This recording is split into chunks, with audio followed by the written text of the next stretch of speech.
Boa noite, pessoal. O nosso grupo é composto pela Gabriela, pelo Guilherme, pelo Wesley e pelo Gustavo. E nós vamos falar sobre a Guerra do Vietnã.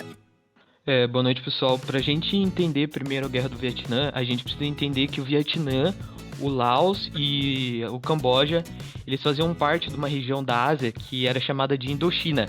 E essa região, no século XIX, ela era dominada pelos franceses.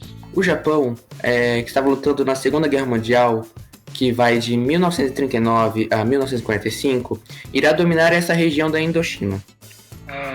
Meus queridos, também tem que lembrar que o Japão com a França eram inimigos, eles estavam de lados opostos. E nesse momento que dentro do Vietnã irá surgir a Liga Revolucionária para a Independência do Vietnã. E o seu grupo armado dentro do Vietnã que quer a independência do seu país. Mas esse grupo era liderado pelo Ho Chi Minh.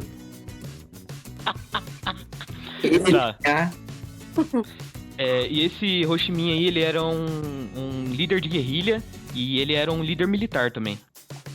Ele estava articulando a independência do Vietnã sobre qualquer metrópole. Com o fim da Segunda Guerra Mundial, o Japão derrotado sai de campo, mas a França vitoriosa disse: Bom, já que a gente venceu a guerra e o Japão tinha tomado a Indochina de nós, vamos lá e tomar de novo, né? Então foi em 1946 que a França começa a se articular para ir lá e tomar a Indochina de volta. Mas o Vietnã e o Laos também se armaram para se defender. Começa assim a Guerra da Indochina. E inesperadamente o Vietnã e o Laos conseguem vencer a França e eles fazem uma conferência em Genebra para acontecer um acordo da independência dos dois países, né? Bonitinho, cada país com a sua área. Então os 3 países se tornam independentes. Mas a história não para por aqui. Essa conferência de Vietnã foi dividida em 2 partes, Norte e Sul. A província do Vietnã do Norte seria governado por Ho Chi Minh e o do Sul por Ngo Dinh Diem. E os dois iriam governar até a próxima eleição, que foi combinado que ocorreria em 1956. Até aí tudo bem, né? Não. Em 1955, Ngo Dinh Diem vai aplicar um golpe no Vietnã do Sul, vai cancelar as eleições e se tornar um ditador. Os Estados Unidos veem esse golpe com uns bons olhos. No Ngo era de tendência capitalista. Mas o Ho Chi Minh era de tendência capitalista. E é aí que começa o conflito entre o Vietnã do Norte e o do Sul, que ficou conhecido como a Guerra do Vietnã. Dentro do Vietnã do Sul, irá surgir um grupo de rebeldes de guerrilheiros para lutar contra a ditadura, e esses irão receber o nome de Vietcongs. Eles obviamente iam receber o apoio da União Soviética. E a gente não pode esquecer que esse conflito ocorreu no auge da Guerra Fria. Viu, mas os Estados Unidos não entram de cara na guerra, e a União Soviética fica apenas observando. Ficam apenas no apoio.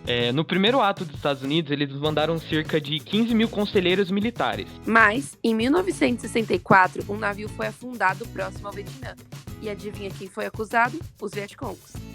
E foi aí quase que os Estados Unidos entraram de cabeça na guerra. Contudo, tem direito à bomba, mísseis e intersect. Porém, essa arrogância americana foi exatamente o que atrapalhou, pois eles não estudaram a geografia.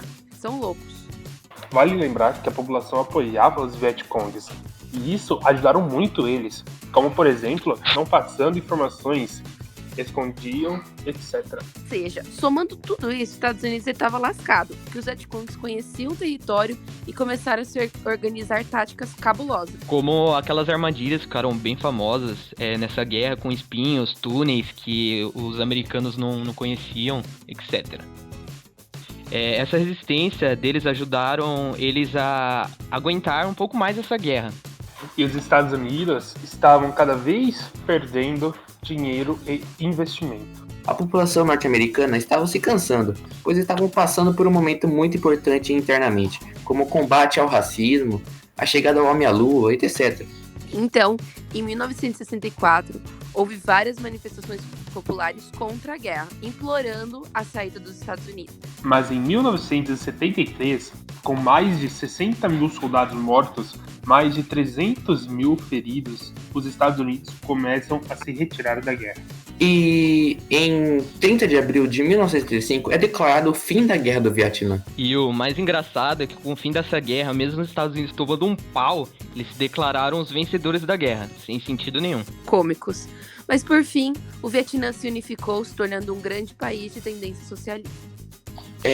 Então, pessoal, eu queria citar uns conceitos que eu pesquisei e eu acho importante falar para vocês.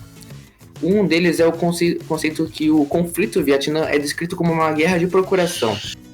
Uma guerra de procuração é quando a guerra ela é terceirizada, ou seja, são países lutando contra o outro e outros países ficam financiando que tem uma outra ideologia. O outro conceito é que os Estados Unidos ele estava evitando um efeito dominó. Esse efeito era para tentar diminuir a propagação do comunismo, que era praticamente a luta na Guerra Fria, né? A propagação do comunismo. Pessoal, foi isso. Espero ter entendido mais um pouco sobre a Guerra do Vietnã. Muito obrigada e boa noite. Boa noite. Valeu, galera. Salve, família. Falou. Salve, família.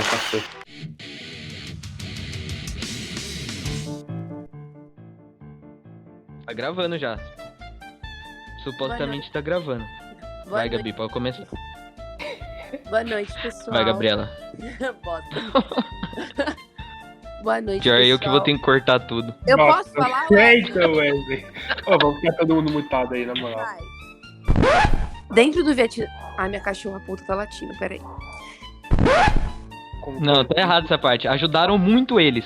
Perdão. Não. Meu Deus, cara.